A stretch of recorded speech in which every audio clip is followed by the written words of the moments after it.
우리 봉독하신 말씀 속에 아주 독특한 형용사를 가진 하나의 말씀이 눈에 띕니다. 무슨 단어입니까? 이같이 큰 구원이라고 하는 말씀이죠. 3절에 나옵니다. 다시 한번 읽어보겠습니다. 우리가 이같이 큰 구원을 정하니 여기면 어찌 피하리오, 이렇게 말씀하고 있어요. 구원이 굉장히 크다라고 지금 말씀하고 있습니다. 그런데 우리는 단지 생각하기를 하나님께 받은 구원이라고 하는 것은 우리가 죽어서 다만 지옥 가지 않고 천국에 가는 것 아닌가라는 정도로만 우리가 알고 이해하고 또 말하고 있습니다. 그런데 만약에 그렇다고 한다면, 그것이 구원의 전부라고 한다면 오늘 봉독하신 말씀 속에 나타난 이 형용사를 동반한 단어처럼 이같이 큰 구원, 이 성경은 여러분 과장법이 없다고 말씀을 드렸죠. 성경이 크다 하면 정말로 큰 것입니다. 그런데 그 앞에 또 이같이라고 또 붙였으니 얼마나 큽니까? Very, very much, 그런 뜻이 되는 거예요. 그러니까 이 구원이 굉장히 크다는 것을 지금 성경이 말씀하고 있는 거예요. 과장하지 않는 성경이 이렇게 크다고 하는 이 구원은 다만 우리가 지옥 가지 않고 천국 가는 정도가 아니기 때문에 그런 것입니다. 왜 이 구원이 이렇게 큰 것일까요? 그 바로 뒤에 봉독하지는 않습니다만 계속하여 설명하고 있어요.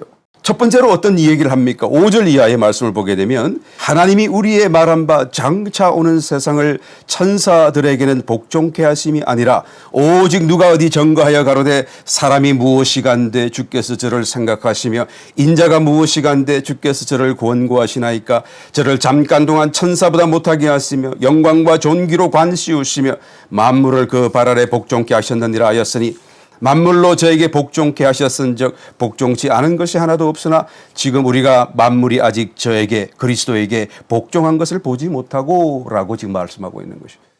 왜 구원이 이토록 큰 것입니까? 그것은 바로 첫 번째로 장차 오는 세상을 복종케 하실 것이고 그 복종케 된 세상을 주님이 우리에게 주실 것이기 때문에 이 구원이 그렇게 크다라는 것을 지금 설명하고 있는 것이죠.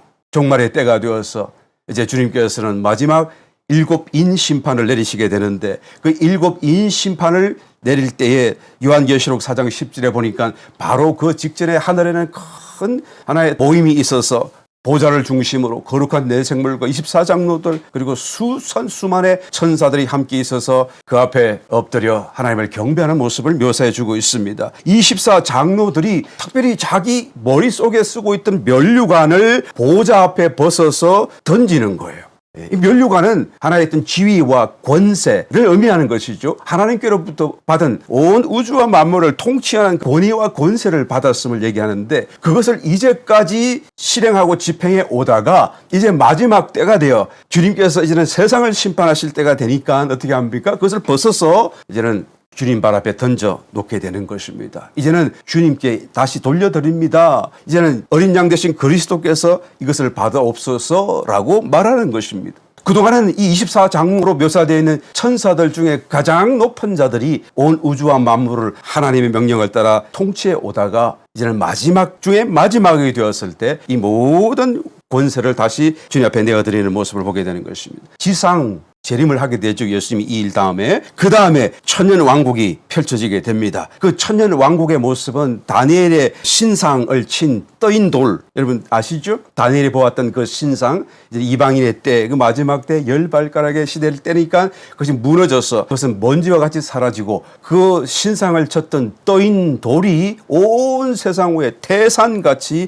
크게 산을 이루었다. 그러니까 온 천년 왕국의 때에 그리스도의 이름, 그리스도의 어떤 영광, 어떤 통치하심이 온 세상 위에 가득 차게 될 것을 말씀해 주고 있는 것입니다. 그런데 여전히 천년 왕국이 이제 형성이 되었다고 할지라도 아직도 그 중에서는 반역하는 거역하는 본성을 가진 사람들, 아직도 사단의 문제는 다 정리되지 않았기 때문에 그것이 천년왕국이 끝났을 때에는 그것을 드러나게 하시고 백보자 심판하신 뒤에 완전히 하나님 앞에, 아버지 앞에 자기의 나라를 다 바치게 되는 것이죠. 그리고는 영원한 신천신지의 시대로 돌입하게 되는 것입니다. 고린도전서 15장 22절로 26절 말씀에 이와 같이 말합니다. 아담 안에서 모든 사람이 죽은 것 같이 그리스도 안에서 모든 사람이 삶을 얻으리라.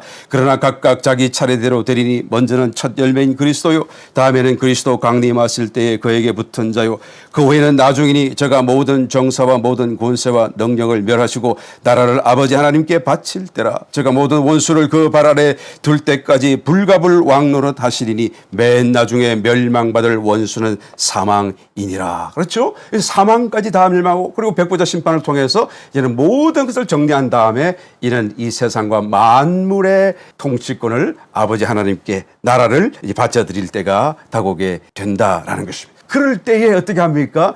믿는 자들은 예수님과 함께 이 모든 세상 우주를 다 포함했어요. 그것을 다 다스리게 될 왕으로서 드러나게 된다라는 거예요. 그러니까 우리가 받은 이 구원이 다만 지옥 가지 않고 천국 가는 그런 수준이 아니라 온 세상과 만물과 연관되어져서 영원한 세계 속에 하나님의 통치자로서 하나님을 대리하는 가장 높은 위임받은 어떤 권세로서 세상과 만물을 다스리게 되기 때문이다라는 것을 알아야 되는 것이죠. 두 번째로 왜 이것이 그렇게 큰 구원입니까? 거룩하게 만들어 놓으셨기 때문에 그런 거예요. 히브리서 2장 11절 13절 거룩하게 하시는 자와 거룩하게 함을 입은 자들이 다 하나에서 난주라. 그러므로 형제라 부르시기를 부끄러워 아니하시고 이러시되 내가 주의 이름을 내 형제들에게 선포하고 내가 주를 교회 중에서 찬송하리라 하셨으며 또다시 내가 그를 의지하리라 하시고 또다시 볼지어다 나와 및 하나님께서 내게 주신 자녀라 하셨으니. 그죠? 거룩하게 하시는 자 그리스도시죠. 그리고 거룩하게 함을 입은 자들은 저와 여러분 성도들을 얘기하는 것이죠. 다 하나에서 난지라. 아버지께로부터 받은 그 생명에 의해서 우리는 하나이다라는 것을 말하는 거예요. 그러니까 그러므로 형제라 부르신다 라고 말하는 거예요. 여러분 거룩하게 된다라고 하는 이 말씀의 의미는 위치적인 변화와 또는 속성적인 변화를 전제하는 것이에요. 이게 무슨 말인가 하면 거룩이라는 말씀은 곧 이 세상에서 볼 수 있는 것이 아니고 오직 하나님께만 속해 있는 하나님의 독특하신 신성 을 바로 거룩이라고 말을 하는 것이죠. 그러니까 거룩하게 된다라고 하는 것은 지금 하나님과 어떤 연결되어져서 어떤 독특한 변화의 과정을 지나가는 것을 얘기하는데 두 가지로 말할 수가 있는 거예요. 한 가지는 이게 위치적인 변화를 통해서 거룩하게 되는 것이고 무슨 변화죠? 하나님께로 가는 것이겠죠. 두 번째로는 이제는 속성적으로 내 존재 자체가 어떤 하나님의 것으로 채워져서 내가 내 존재적으로 변하는 변화로 인해서 거룩하게 될 수가 있는 것입니다. 그러니까 하나님께 드려지는 것, 이 위치적인 변화죠. 이런 변화를 통해서 첫 번째로는 거룩하게 되는 거예요. 그러니까 성전에 드려지는 것은 전부가 다 헌금을 포함해서 다 거룩해지게 되는 것입니다. 마태복음 23장 16절 이하의 말씀을 읽어보겠습니다. 화 있을진저 소경된 인도자여 너희가 말하되 누구든지 성전으로 맹세하면 아무 일 없거니와 성전에 검으로 맹세하면 지킬지라 하는도다. 우맹이여 소경들이여 어느 것이 크뇨 그 검이냐 검을 거룩하게 하는 성전이냐. 너희가 또 이르되 누구든지 제단으로 맹세하면 아무 일 없거니와 그 위에 있는 예물로 맹세하면 지킬지라 하는도다. 소경들이여 어느 것이 크뇨 그 예물이냐 예물을 거룩하게 하는 제단이냐. 그러니까 성전과 또 성전에 드려진 검과 비교해서 지금 이 잘못 가르치는 바리새인들 교권주의자들은 검의 마음이 있기 때문에 성전의 이름으로 맹세한 것은 안 지켜도 괜찮지만 그러나 성전의 검으로 맹세한 것은 반드시 지켜야 된다라고 지금 가르치는 거예요. 예, 이것은 크게 잘못되었죠. 성전의 검도 물론 거룩한 것입니다만은 그러나 이렇게 말하는 것은 그들이 이 거룩이 무엇인지를 모르고 또 그 마음속에 순수하지 못한 아주 이 탐욕을 가지고 자기의 욕심을 따라 사람들을 잘못 가르치고 있기 때문에 주님께서는 그들을 저주하시는 거예요. 성전으로 맹세를 하면 오히려 성전의 검으로부터 맹세하는 것보다 훨씬 더 심각한 문제가 된다는 것을 어떻게 알 수가 있습니까? 바로 거룩하게 된다는 것이 성전에 드려졌기 때문에 거룩하게 되기 때문인 것이죠. 이 검은 본래 일반 세속적인 상황 속에 있다가 그것을 교회로 가져와서 성전에 드렸더니 하나님께 드렸더니 이제는 그것이 거룩하게 된 거예요. 그런데 그 거룩하게 한 것을 만든 것은 성전이라는 것이죠. 그러니까 성전이 성전의 검보다 더 큰 거예요. 성전의 검이 비록 거룩하게 바뀌었다고 할지라도 여전히 성전이 더 큰 거죠. 그러니까 성전에 드려진 모든 것이 다 거룩한 것인데 그것은 성전에 드려졌기 때문에 거룩한 것이지 그것이 본래부터 거룩한 것이 아니다라는 것을 우리는 알아야 되는 것입니다. 18절 다시 읽으면 또 이르되 누구든지 제단으로 맹세하면 아무 일 없거니와 그 위에 있는 예물로 맹세하면 지킬지라 하는도다. 똑같은 말씀이에요. 그러니까 그 예물이 중요하냐? 예물을 거룩하게 하는 그 제단이 더 큰 것이냐라고 주님께서 반문하시는 것을 보게 되는 것입니다. 그러니까 하나님 앞에 드린 것은 드렸기 때문에 그것이 거룩해지게 되는 거예요. 제가 누차 인터넷으로 여러분 집에서 비록 예배할지라도 헌금 드린 것은 그래서 따로 구별해서 기도하고 드린 것은 그것을 바꾸려고 하지 말으라고 말씀을 드리잖아요. 때문에 참 그것을 열심히 잘 따라오시는 분이 뭐 대부분 다 그러십니다만 왜 그렇게 그게 중요합니까? 그것이 거룩해졌기 때문에 그런 거예요. 구별했고 하나님 앞에 드렸고 달라졌기 때문에 이것이 이제는 내 것도 아니고요. 이제 하나님께 드려진 거룩한 것으로 바뀌어져 있기 때문에 그런 것입니다. 그것이 속성적으로 그것이 뭐 돈이 막 이상하게 뭐 금이 되고 뭐 그런 게 아니라고 할지라도 위치적으로 이제는 하나님께 바쳐졌기 때문에 거룩한 것이 되어졌다라는 거예요. 그러니까 그것을 바꾸려고 해서는 안 돼요. 이게 또 나는 이게 20불이니까 나는 그냥 이것을 내가 쓸 때 쓰고 내가 나중에 다시 20불만 채워놓으면 될 거 아니냐. 그렇게 생각해서는 안 된다 그 말이에요. 여러분 그것을 이해하시겠죠? 우리가 영적인 무지나 또는 부주의함으로 하나님의 신성, 이 거룩함을 범하는 우를 보면서는 안 됩니다. 여러분 그런 성도가 한 분도 없기를 바라요. 그러니까 우리가 정말로 경외심을 갖고 하나님을 정말 섬기는 마음을 가져야 돼요. 이게 성전도 그래서 거룩한 전이라는 말씀이잖아요. 성물, 성전에 있는 모든 집기, 도구, 그러니까 다 성물, 거룩한 물건이다라는 말씀이죠. 그러니까 성전 안에 있는 모든 것, 하나님을 위해 드려진 모든 것은 다 거룩한 거예요. 여러분, 의자도 거룩하고요. 성전에 있는 의자도요. 강대상도 거룩한 거예요. 그래서 성단이라고 말을 하잖아요. 쓰고 있는 마이크도 거룩한 것이고요. 강다상에 올려드린 꽃도 여러분 미화를 위해서 미화의 개념으로 거기서 만들어 놓은 게 아닙니다. 저와 여러분들이 보기에 좋게 하기 위해서 드려진 게 아니에요. 하나님께 드려진 거예요. 이게 거룩한 것이죠. 하나님께 드린 것인데 저와 여러분들이 하나님 덕분에 그 좋은 것을 함께 누릴 뿐이죠. 사실 우리를 위한 것이 아니라 하나님께 드린 것이라는 것을 우리가 알아야 되는 것이죠. 우리 추수감사절날 하나님 제단에 드렸던 과일들 말이죠. 그것도 하나님께 드린 제단 위에 드려진 과일, 거룩한 것이 되어져 있는 거예요.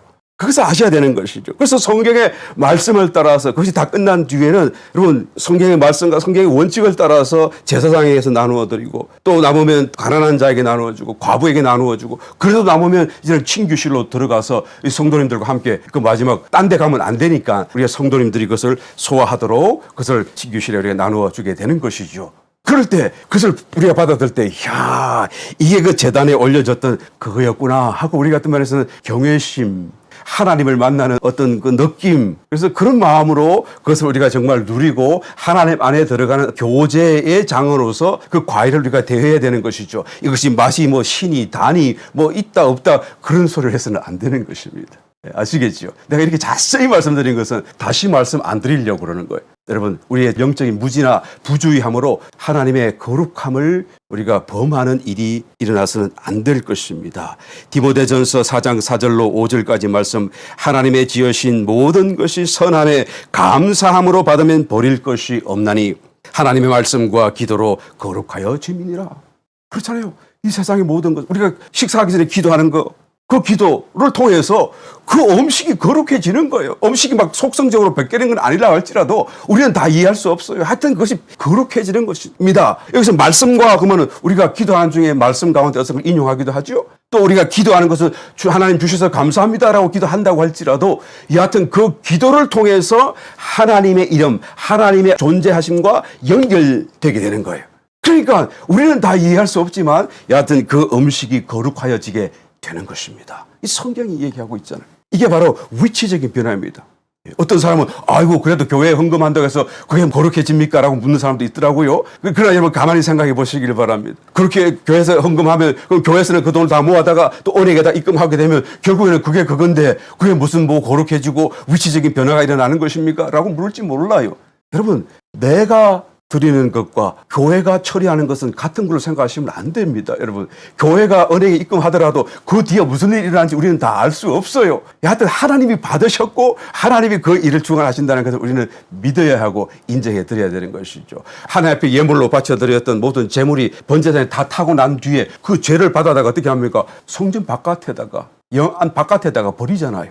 하나님께 하여튼 올려졌어요. 하나님께서 받으신 바 된 거예요. 그걸 우리는 다 알 수 없어요. 어떻게 된 것인지 모르겠지만 여하튼 하나님께 올려진 것이고 그러므로 우리가 처음부터 우리의 생각과 우리의 입장으로 이 거룩함을 잘못 오해하거나 침범해서는 안 됩니다. 그러니까 교회의 모든 물건과 모든 것들을 우리가 대할 때마다 어떤 마음에 좀 경외심을 갖고 또 이 거룩하심이라고 하는 그런 개념을 꼭 여러분 잊지 마시기를 바랍니다. 그래서 하여튼 거룩하게 만드시는 것 가운데 한 가지가 이와 같이 위치적인 변화 속에, 두 번째로 또 어떻겠습니까? 사실은 이것이 어떤 면에서는 같이 연결되어서 일어나는 일이기도 합니다만은 하나님의 생명으로 채워지게 되는 경우 거룩하게 되는 것이죠. 새 생명, 그리스도의 부활 생명. 우리가 예수님을 믿었을 때 우리는 하나님의 생명으로 대체되는 거 아니겠습니까? 요한복음 3장 16절 하나님이 세상을 이처럼 사랑하사 독생자를 주셨으니 이는 저를 믿는 자마다 멸망치 않고 영생을 얻게 하려 하심이니라. 이 영생은 하나님의 생명이에요. 영원한 생명이에요.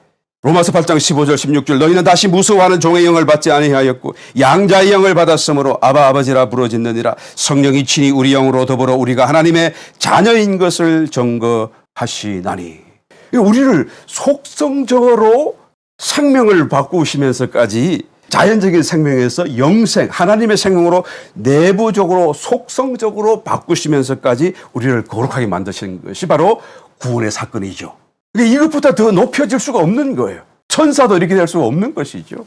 그러니까 이 구원이 그렇게 높고 크다라는 것을 지금 히브리서 기자가 말씀하고 있는 것입니다. 이같이 큰 구원 또 있습니다. 네, 세 번째로 마귀를 초월하는 위치에 우리를 세워두셨기 때문에 그런 것이죠. 히브리서 2장 14절 이하의 말씀, 자녀들은 혈육에 함께 속하였음에 그도 또한 한 모양으로 혈육에 함께 속하심은 사망으로 말미암아 사망의 세력을 잡은 자 곧 마귀를 없이 하시며 또 죽기를 무서워함으로 일생에 모여 종도로 타는 모든 자들을 놓아주려 하심이니 이는 실로 천사들을 붙들어 주려 하심이 아니요 오직 아브라함의 자손을 붙들어 주려 하심이라. 믿음의 자손들, 저와 여러분들, 그죠? 그러니까 바로 우리들을 어떻게 합니까? 마귀 위에, 마귀의 어떤 영향력도 우리에게 작동될 수 없는 초자연, 초월적인 권세와 위치 위에 우리를 세워두신 것이 바로 이 구원의 사건이다라는 것을 말하는 것입니다. 여기서 마귀를 없이 하신다 그 말씀은 마귀를 아예 없애버리신다 그 말씀이 아니고, 물론 나중에는 영원한 불못에 던질 때가 있으십니다만은 여기서 이 말씀은 마귀를 그대로 두되 마귀가 여전히 역사하되 마귀가 그 자리에 있어도 이제는 우리를 더 높이셨기 때문에 마귀가 우리에게 아무런 영향력을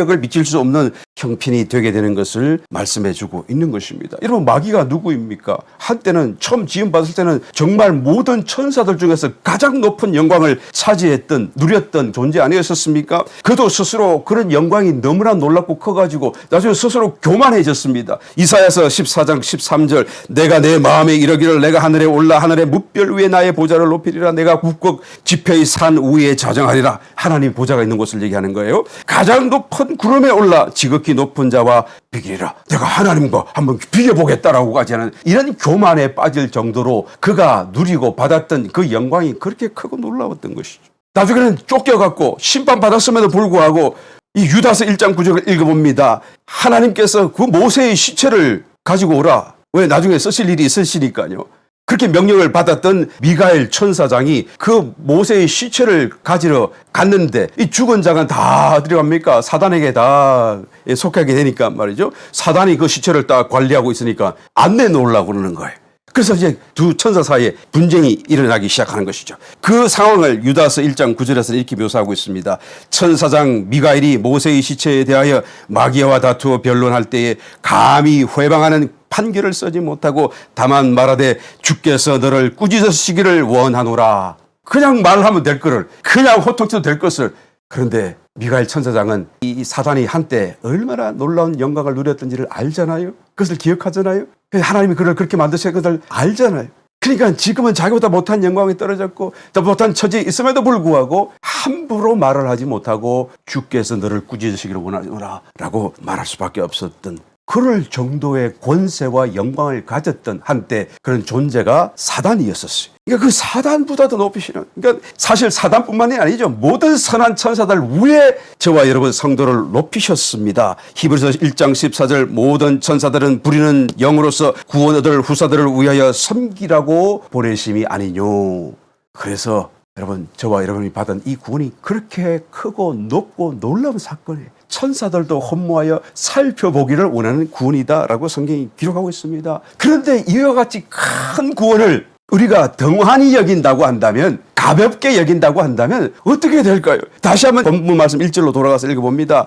그러므로 모든 들은 것을 우리가 더욱 간절히 삼갈지니 혹 흘러 떠내려갈까 염려하노라. 천사들로 하신 말씀이 견고하게 되어 모든 범죄함과 순종치 아니함이 공변된 보응을 받았거든 우리가 이같이 큰 구원을 등한히 여기면 어찌 피하리요. 이렇게 말씀하시는 거예요.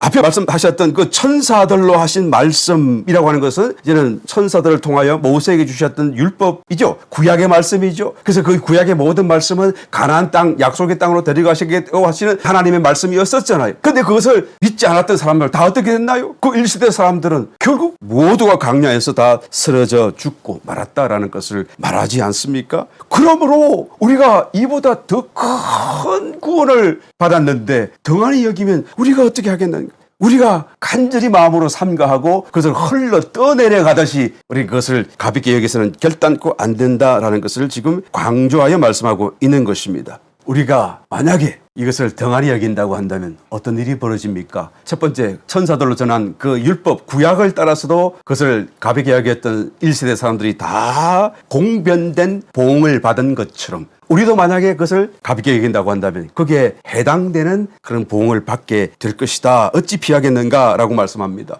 그러면 만약에 우리가 그것을 흘러 떠내려 보내듯이 이 구원에 대한 이 복음에 대해서 이 구원의 그 크고 놀라운 하나님의 은혜를 우리가 눈여겨보지 않고 또 사모하지 않고 그냥 흘려보내버린다고 한다면 어떤 공변된 보응이 우리에게 주어지는 것일까요? 한마디로 다 요약해서 말씀을 드리게 되면 첫째, 부활에 참여하지 못하게 될 것입니다. 여러분, 이것이 무슨 말씀인지 잘 아시죠? 천년 왕국 기간 동안에 천년의 세월 속에 바깥 어두운데 내어 쫓기고 슬피 울며 이를 갈미 있을 것입니다. 거기서 또 고통은 얼마나 심각하고 심한지요. 말하기도 싫습니다만은 그것이 바로 공변된 보응이 될 수밖에 없습니다. 사실은 보응이라고는 하지만 벌 주는 것이라고 말씀하는 것이긴 하지만 사실은 또한 우리를 벗겨내시는 작업이고 오히려 하나님이 우리를 더 거룩해 하시는, 살아서 못했으니까 죽어서라도 하나님의 강제하심으로 우리를 벗기시고 그렇게 만드는 그런 과정이죠. 또 다른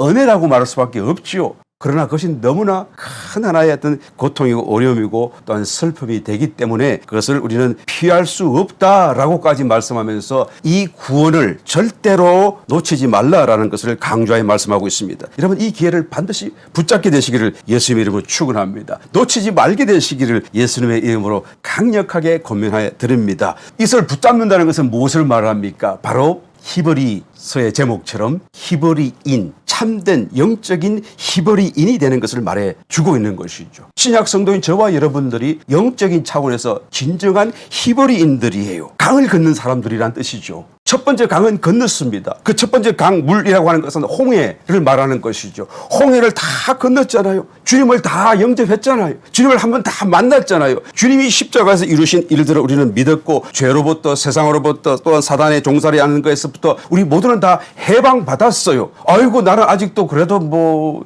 해방된 것 같지는 않은데요. 아직도 나는 막 참 죄 가운데 헤매고 있는데요. 라는 성도가 있다고 한다면 그 사람은 자신이 문제입니다. 이미 자기는 지금 광야 가운데 와 있어요. 주님의 은혜로 한번 믿었기 때문에 홍해를 건너왔다 그 말이죠. 지금 강야, 위치적으로 강야에 와 있어요. 구원에 받았어요. 해방받은 자리에 와 있음에도 불구하고 여전히 애굽 생활을 동경하고 기억하고 사모하고 그것을 찾고 살고 있기 때문에 그런 것입니다. 그것은 자기 자신의 문제예요. 내가 자신을 깨고 빨리 그래서 나와야 되는 것이죠. 주님의 십자가가 아직 덜 이루어진 것이 아니다라는 거예요. 저 사람에게는 이루어졌지만 나에게는 이루어지지 않은 것이 아니다라는 것을 우리는 알아야 되는 것이죠. 저와 여러분들은 이미 홍해를 다 건넜습니다. 광야를 지나가고 있어요. 이제는 죄, 사단, 세상으로부터 다 해방되어졌음을 성경이 말씀해 주고 있는 것이죠. 우리의 마음을 하나님을 찾고 하나님을 추구하기만 하면 여기 모든 것에서 우리는 자유로움을 얻을 수 있게 된다라는 것을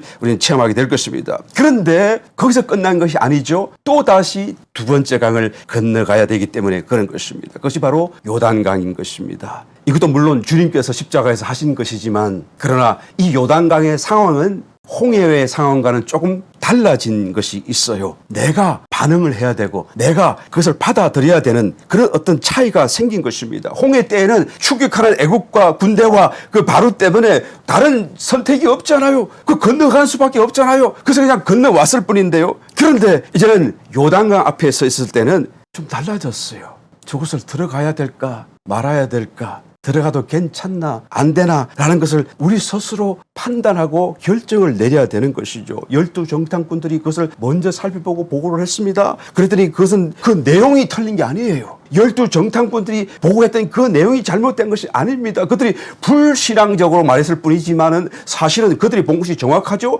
그들이 보고 온 것은 그 거민들이 너무 큰 거예요. 자이언트들입니다. 그러니까 도무지 우리가 저들을 정복하고 이길 수 없을 것이다. 내가 나를 보아도 메뚜기 같은데 저들이 우리를 보았을 때 어떻게 했겠느냐라고 한 말이 틀린 말이 아니라는 것이죠.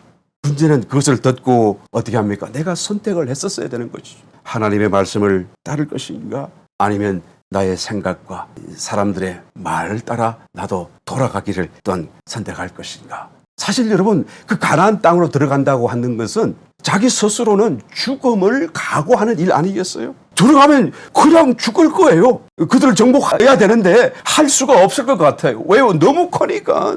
족장들의 대표들도 이길 수 없다라고 생각이 든다고 한다면 우리는 당연히 이길 수 없을 것이 아니겠습니까? 그러니까 내가 갈렙이나 여호수아의 말처럼 믿음으로 가자, 그래 가겠다라고 하는 것은 스스로 생각할 때 죽음을 각오하는 사건이 되어야 되는 거예요. 하나님 말씀을 믿는데, 약속을 따르는데 나는 내 생각을 죽이고 내 마음을 죽이고 나의 모든 들려오는 그런 부정적인 불신앙적인 소리를 다 거부하고 나는 내 자신이라도 목숨이라도 내가 놓겠다라고 하는 각오가 있을 때 여기로 지금 들어갈 수 있는 거 아니겠습니까? 그러니까 이 요단강을 건넌다라고 하는 것은 홍해를 건너는 것과 다른 것이 바로 자기 십자가의 문제예요. 자기를 내려놓는 것을 말하는 것이고 자기가 죽는 것을 전제하는 하나의 사건이 아닐 수가 없는 것입니다. 실제로 요단강을 건너는 도하의 영적인 의미는 무엇입니까? 요단강을 건널 때 물 아래 있던 그 12덩이 돌을 다 이제 물속에다가 수장시키는 거잖아요. 12덩이 돌을 각 지파를 따라서 어깨에 메고 만들어서 하나씩 예표죠. 각 지파를 대표하는 의미를 지녔겠죠. 그래서 어깨에 메고 12지파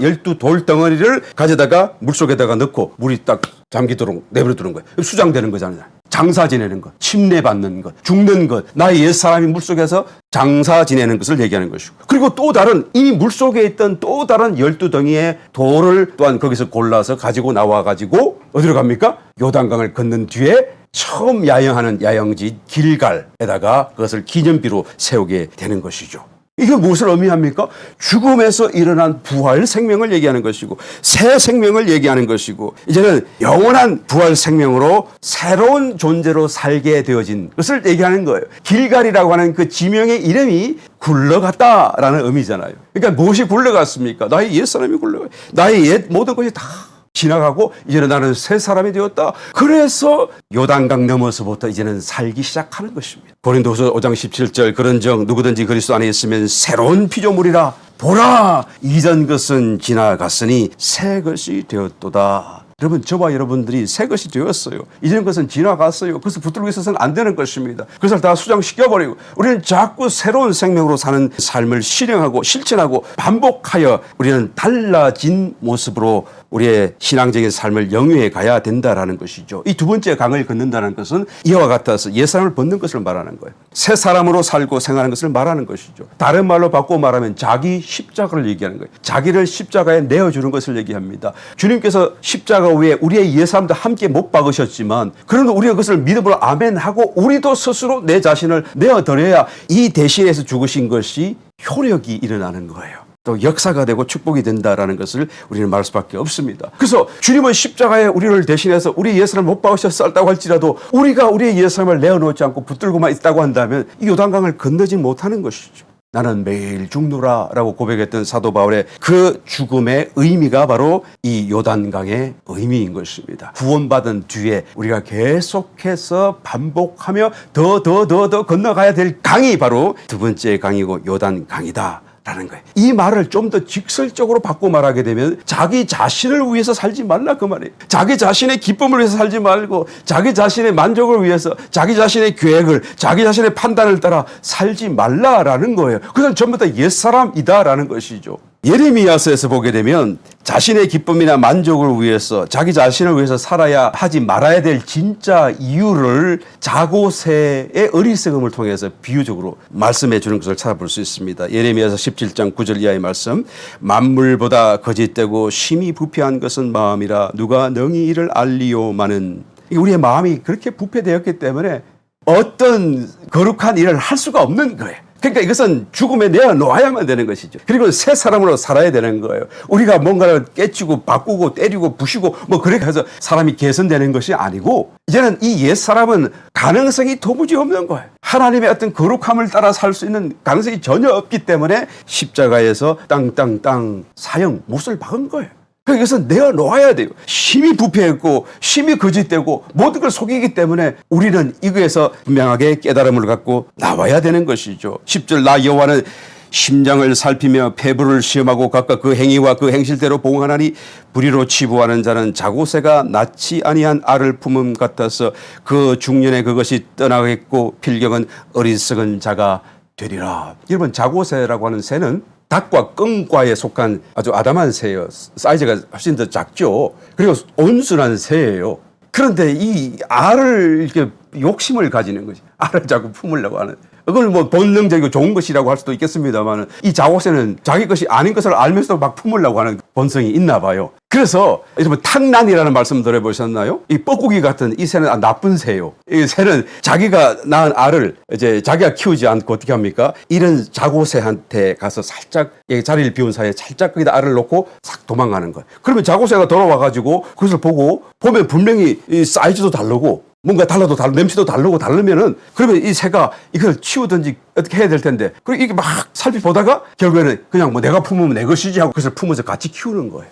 어떻게 보면 좋은 것이라고 할 수도 있겠습니다만은 그래서 성경은 이것을 탐욕이라고 말을 하고 있어요. 자기가 낳은 알이 알인데 자기 것이냐 자기가 막 끌어안는 것이죠. 그래가지고 어떻게 합니까? 결국에는 이 뻐꾸기가 먼저 이렇게 싹 부활을 합니다. 그러니까 이 뻐꾸기 엄마도 아주 나쁜 새이죠. 자기는 안 하고 그냥 싹 하고 도망가고 그리고 거기 본래 만약에 4개를 낳았으면 하나를 다 없애버리고 자기가 낳은 알을 하나 끼워놔요. 그러면 3개 하고 4개가 되는 거 아닙니까? 하나를 이게 죽이는 거잖아요. 뻐꾸기 엄마도 나쁜 엄마지요. 남은 새끼를 죽이는 거니까. 그리고는 살짝 끼워놨는데 이게 분명히 사이즈도 크고 뭔가 좀 다른데도 불구하고 나중에 돌아온 자고새 어미가 이것을 보고 그냥 막 이게 멈칫멈칫하다가 그냥 그것을 품어 주는 거예요.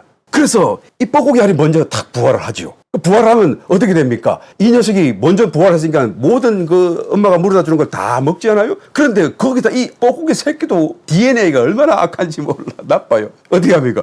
주변에 있던 알들을 다 이렇게 쳐서 그냥 바깥으로 떨어뜨려 죽여요. 깨져서 죽고, 막 이제 깨져서 이제 새끼 자고새가 나오면 그것도 이제 추워서 추위해서 죽고, 못 먹어서 죽고, 결국 다 죽지요. 둥지 바깥으로 밀어가지고, 쳐내가지고 자기 혼자만 딱 남는 거예요. 이야.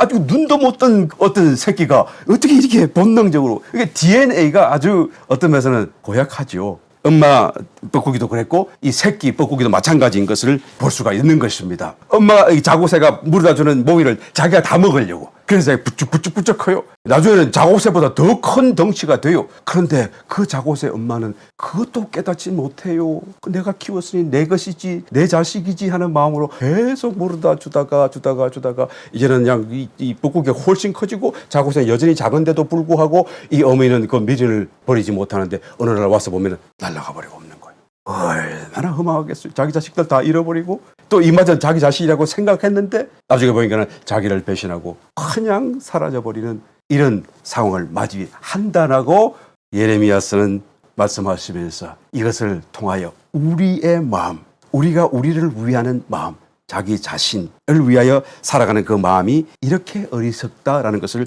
말씀해 주고 있는 것을 보게 되는 것입니다. 우리가 내 마음대로 살고 내가 좋아하는 것을 취하고 내 계획대로 나의 삶을 나의 어떤 그런 성공에 대한 관념을 갖고 열심히 살고 자 그것을 누리면 살고 나는 그런 대로 잘 살았고 이제 죽을 때가 돼도 나는 후회함이 없다. 살 만큼 살아봤다. 좀 할 것을 다 해봤다라고 생각할지 모르겠지만 그러나 정말로 죽어서 보니까 그 모든 것이 자기 자신이 아니었다라는 것을 알게 된다는 거예요. 그 자고새 형편에 빠진다는 말씀이 되는 것이죠. 끝까지 나의 것이고 끝까지 나를 위한 것이라 생각했는데 알고 봤더니 그것이 사단의 것이고 남의 것이고 내가 아니다. 정작 나는 따로 있었다라는 것을 그때 가서 알게 된다라는 것을 지금 예레미야는 말씀해 주고 있는 것입니다. 여러분, 우리 자신을 위해서 살아서는 안 돼요. 우리 자신이 원하는 대로 살아서도 안 되고, 우리 자신이 좋아하는 것을 위해서 살고, 또 우리 자신이 능욕당하는 것을 부끄럽게 생각하지 말고 모든 걸 다 내려놓고 우리 속에 있는 새 사람, 새 생명을 주목해야 되고, 그래서 내 자신을 끊임없이 내어놓는 이 두 번째 강을 매일매일 건너가야 되는 것입니다. 이 두 번째 강을 건너는 사람이 진정한 히브리인이 되는 것이고, 그래서 진정한 히브리인이 되어야 이 히브리에 있어서 기록되어 있는 그 놀라운 하나님의 약속, 축복들을 다 체험하고 소유할 수 있게 될 줄 믿습니다. 바르게 저와 여러분들이 이와 같은 은혜 속에서 정말로 후회 없는 우리의 남은 신앙의 여정을 또한 힘있게 달려갈 수 있는 축복자가 되시기를 예수님 이름으로 축원합니다.